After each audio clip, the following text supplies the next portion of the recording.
На государственном уровне также празднуют в Кыргызстане, Узбекистане, Турции, Таджикистане, Туркменистане, Азербайджане, Иране, Албании, Афганистане, Иракском Курдистане, Индии, Македонии и во многих вообще государствах. Празднуют его также в российских регионах, Татарстане, Башкортостане.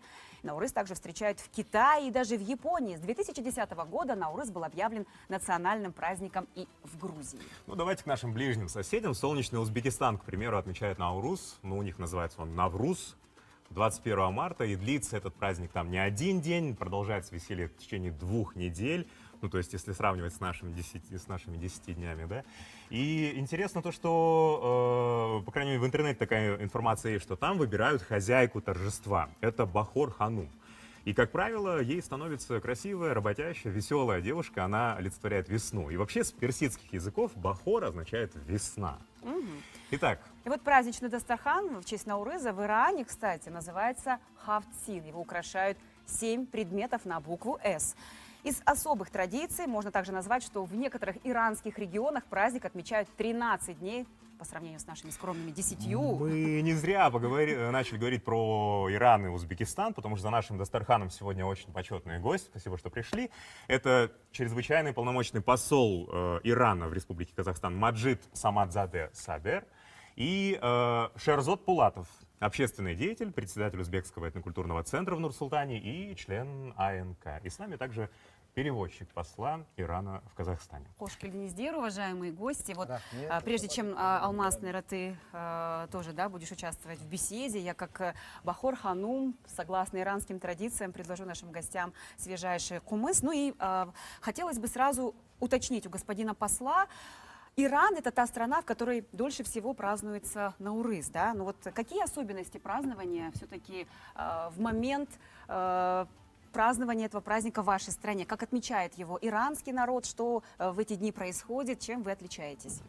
بله جناب سفیر خوش آمدگویی میکنند و میگن که ایران یکی از کشورهایی است که تاریخ طولانی ترین تاریخ برگزاری جشن نوروز رو داره و اگر لطف بکنید درباره ویژگی های برگزاری جشن نوروز در کشورتون رو به ما بیان بفرمایید.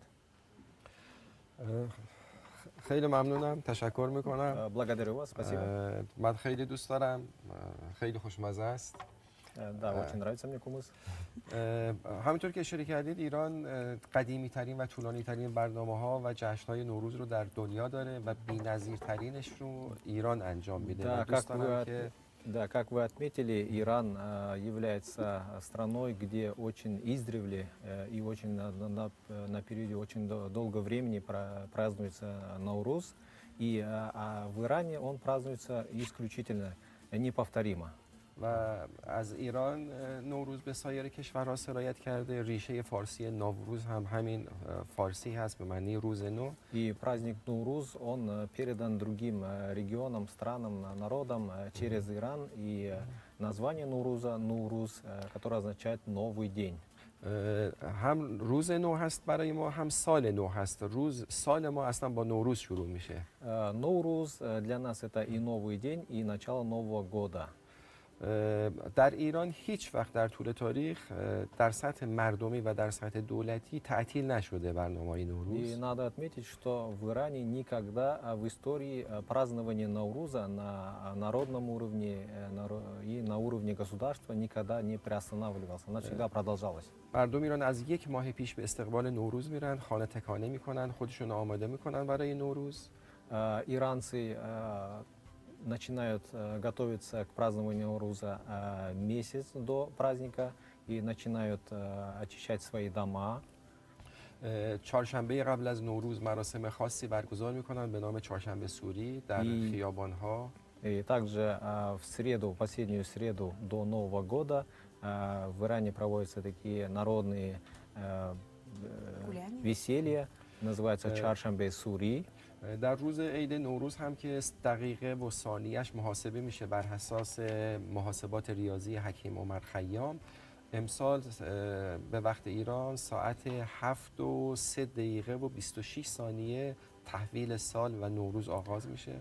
В Иране время перехода со Старого года на Новый год определяется математическими расчетами. на основе календаря Омара Хайяма, и где в этом году Новый год наступит 20 марта в 19 часов 03 минуты 26 секунд.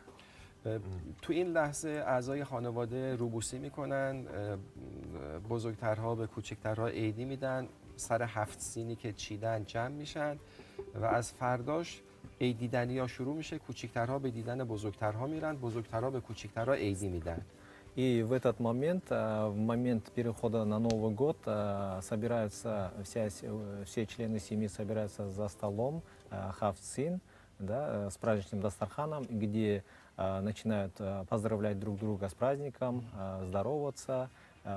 Взрослые дарят подарки молодым, детям, внукам, и друг другу делают пожелания на Новый год. И там читается новогодняя молитва. تو لحظه تحویل یک دعای خاصی هست، همه میخونند. И в момент перехода на Новый год читается вот новогодняя молитва. Господин посол, спасибо большое за интересную историю о том, как празднуется Новруз в вашей стране. София, ташаккур микуним. Мы понимаем, что говорить о культуре и о традициях интересно всегда. любой восточной страны, это бесконечно. Но вы сказали про самые главные традиции, которые присутствуют в Иране. Ну и у нас еще... ما میدونیم که فرهنگ نوروز بسیار طولانی هست و وقت زمان زیادی میگیره. شما به ویژگی‌های اصلیشون اشاره کردید. بله میدونیم.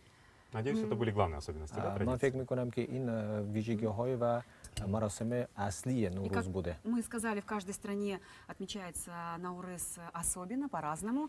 А вот, например, на западе страны любят бешбармак из рыбы делать, да? А у нас сейчас здесь, в нашей красивой праздничной юрте, находится еще второй гость, общественный деятель, председатель Узбекского этнокультурного центра в нашей столице Шерзот Пулатов. Вот в нашей стране, как я сказала, бешбармак с рыбой на западе приветствуется, а в Узбекистане, как оказалось, любят плов из рыбы в эти дни готовить, да, но еще и в сам праздник уже, который отмечается у вас 21 марта, готовят блюда из риса с добавлением вермишели. Да. Вот, конечно интересно. же, вы знаете, приготовление плова очень много видов, 150, даже больше на сегодняшний день существует видов плова, и в разных регионах по-разному готовят плов, и разные есть рецепты. И если вы поедете, например, в Самарканд, вы окунетесь в новую культуру, в новые, как говорится, вкусы. Но вместе с этим я бы хотел сказать то, что при Наурызе готовят особенное блюдо. Его готовят особенно женщины, его начинают готовить за день раньше, до момента приготовления. Это блюдо называется сумаляк.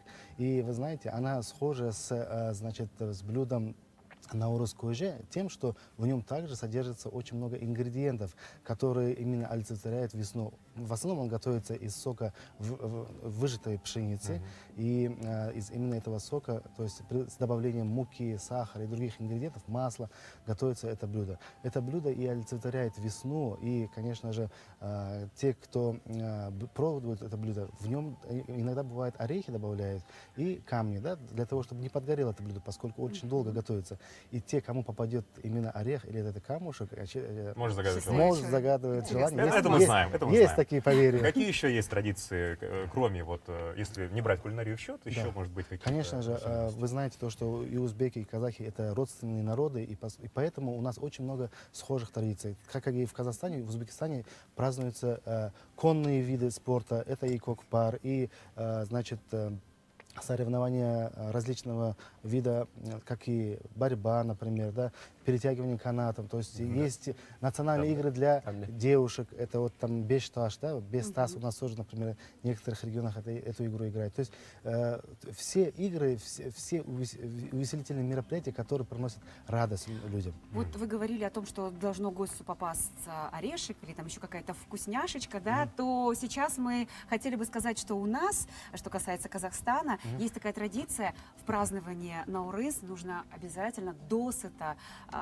напиться, так скажем, Наурыз или наесться, да, Наурыз кожи. Это традиционное блюдо, которое готовят казахи в эти праздничные дни, и у каждой хозяйки есть свой рецепт приготовления. Давайте сейчас узнаем, после того, как мы проводим наших гостей,